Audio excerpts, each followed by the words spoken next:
Luffy. Help me. Welcome to Watch Mojo, and today we're counting down our picks for the standout moments from the first season of One Piece's live-action adaptation.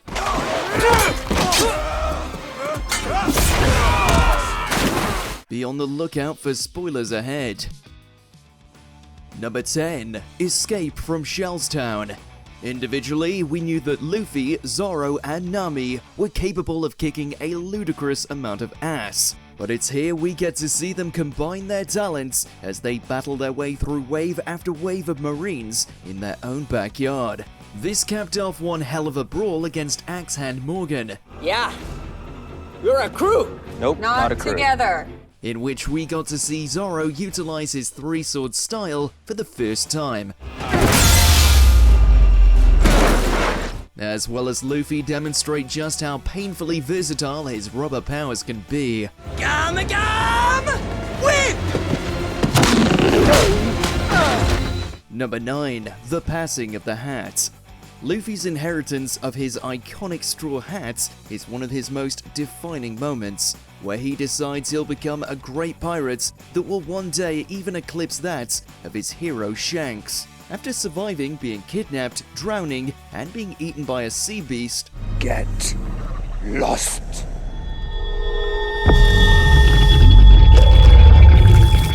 Shanks chooses to leave his precious headgear with Luffy as a symbol of his faith in his dream. And become king of the pirates. Greater than even us, huh? This hat's the most precious thing I own. It means the world to me. And I want you to take it. It's an incredibly sweet and touching moment where the almost paternal relationship between them really sells you on how vital a role model Shanks was for the future Pirate King. Be good, Luffy. Number 8. It's BUGGY'S world, we just live in it. Fans could not be more pleased with the live-action's introduction and portrayal of One Piece's most famous clown. And why wouldn't they be? Jeff Ward slayed the role of Buggy, bringing a murderous charm and hilarity to the jester as only he could. Who stole it from right out under my nose. No! It's in my head now! Ah! The man held an entire town hostage as his captive audience and nearly killed Luffy multiple times, and yet we couldn't help but laugh and be engrossed by his every moment. He wanted to keep me out of the spotlight!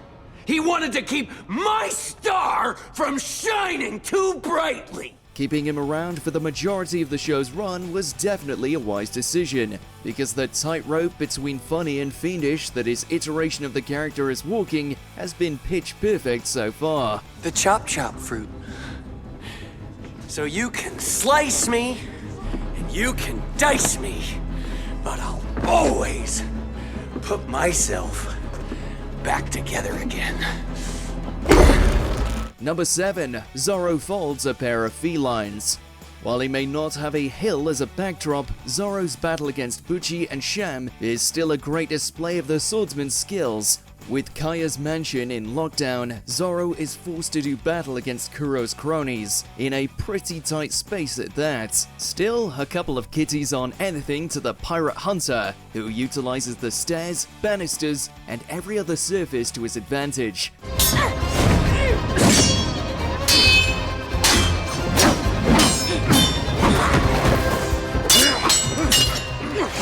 The choreography really sells the scene, and while there aren't any tiger traps, seeing Makanyu do cool shit with his swords always makes for a great time.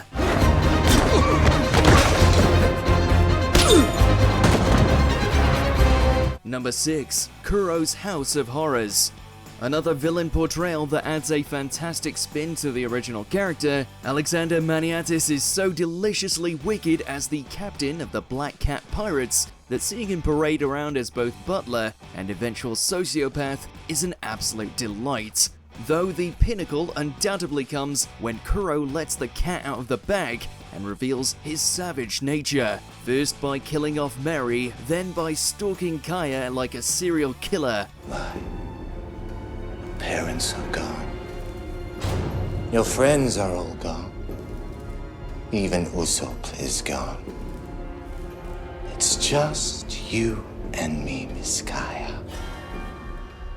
It's time to wake up! Even though he more than deserved the ass beating he got from Luffy, we're sort of glad Kuro escaped, so we at least have the chance to see him flex his claws down the line again.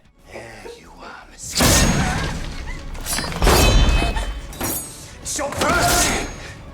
It's time to stop! Number 5. The Climb. After being tossed inside of a great well by Bucci and Sham, Zoro is left with only one option: to climb his way to freedom.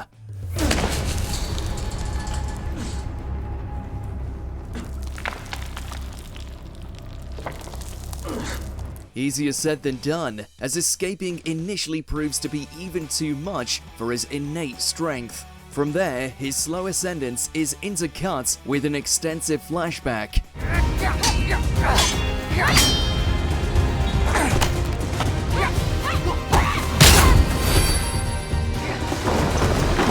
where we see a young Zoro train with, battle, and eventually forge a promise with his childhood friend Kuina to eventually become the world's greatest swordsman. If we keep that vow, one of us will become the world's greatest swordsman Or woman. to ever live. The combat choreography as well as the emotional resonance might make this flashback the best of the live-action bunch, especially as we see Zoro finally pull himself out of a death sentence.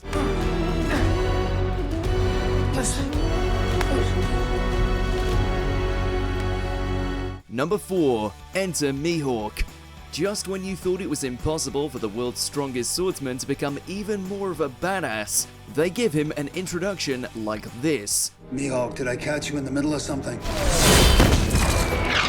Just killing some time. While somewhat adjacent to the source material, the reveal of Mihawk as he slices through Don Krieg's armada is a literal spectacle. Nonchalantly slicing up pirates, taking down the Don like he was nothing, slicing an entire galleon in half.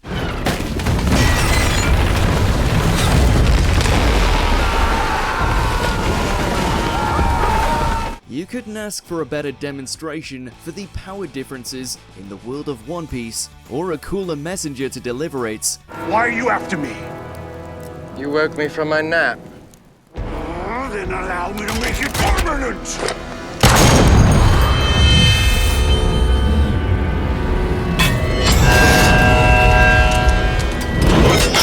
Number 3. Help Me. Undoubtedly the most iconic moment in the East Blue arc, and all of One Piece in general, so to see it brought to life so faithfully and with some powerhouse acting behind it was just plain awesome. ARLONG! ARLONG! ARLONG! Devastated by Arlong's betrayal and the abuse she suffered over the years, Nami breaks down and starts to stab at her tattoo, only for Luffy to intervene. Overcome, all Nami can do is break down and plead for Luffy to save her.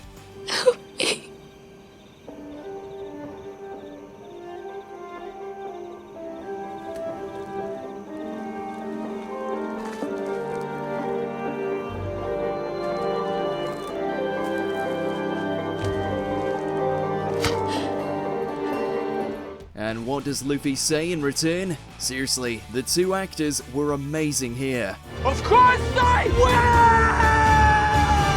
will! Number 2. The Battle of Arlong Park. Talk about ending on a high.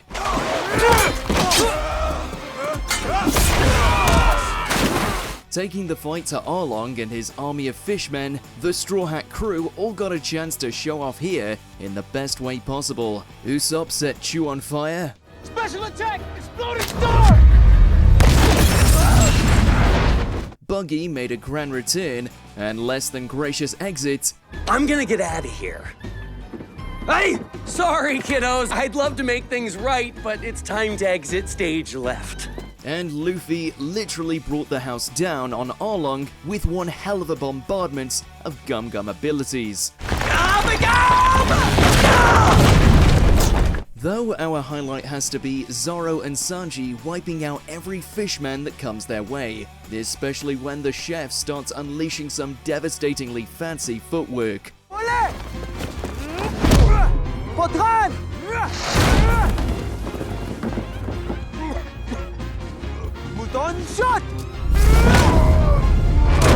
Before we continue, be sure to subscribe to our channel and ring the bell to get notified about our latest videos. You have the option to be notified for occasional videos or all of them. If you're on your phone, make sure to go into your settings and switch on notifications. Number 1. Zoro vs Mihawk.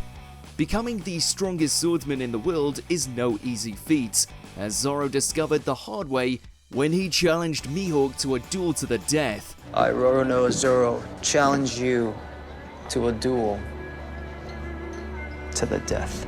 Confident in his strength and determined to fulfill his dream, the demon takes on Hawkeye's for the mantle.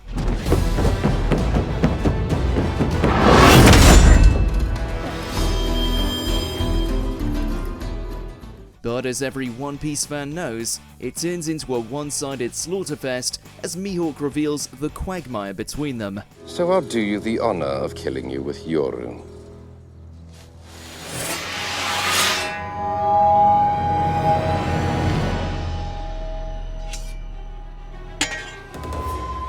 That's more like it. The battle between the two is brief but blinding, and absolutely nails the source material's tone and grandeur.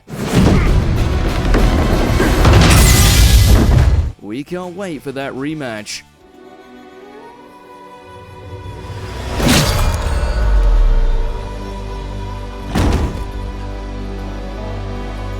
Zoro! Which live-action One Piece performance was your favorite? Let us know in the comments below.